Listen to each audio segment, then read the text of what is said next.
بسم الله الرحمن الرحيم عما يتساءلون عن النبأ العظيم الذي هم فيه مختلفون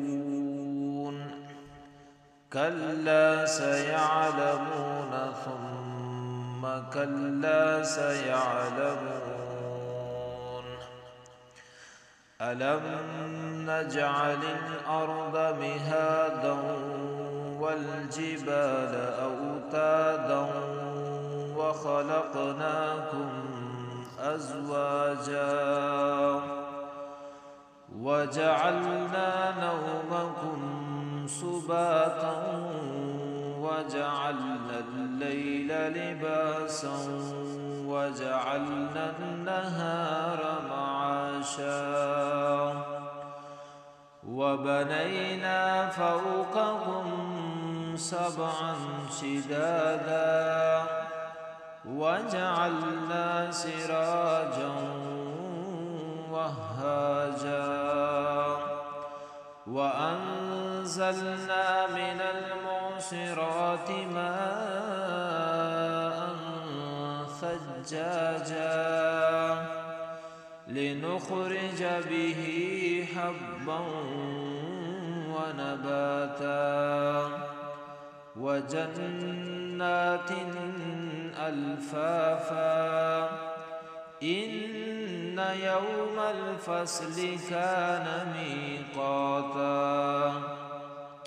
يوم ينفخ في الصور فتأتون أفواجا وفتحت السماء فكانت أبوابا وسيرت الجبال فكانت سرابا إن جهنم كانت مرصادا للطاغين مآبا لابثين فيها أحقابا لا يذوقون فيها بردا ولا شرابا إلا حميما وغساقا جزاء وفاقا إنهم كانوا لا يرجون حسابا وكذبوا بآياتنا كذابا وكل شيء أحصيناه كتابا فذوقوا فلن نزيدكم إلا عذابا إن للمتقين مفازا حدائق وأعنابا وكواعب أترابا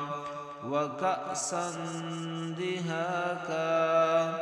لا يسمعون فيها لغوا ولا كذابا جزاء من ربك عطاء حسابا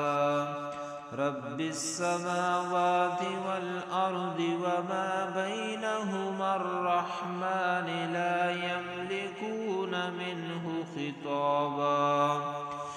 يوم يقوم الروح والملائكة صفا لا يتكلمون إلا من أذن له الرحمن وقال صوابا ذلك اليوم الحق فمن شاء اتخذ إلى ربه مآبا إنا أنذرناكم عذابا قريبا يوم ينظر المرء ما قدمت يداه ويقول الكافر يا ليتني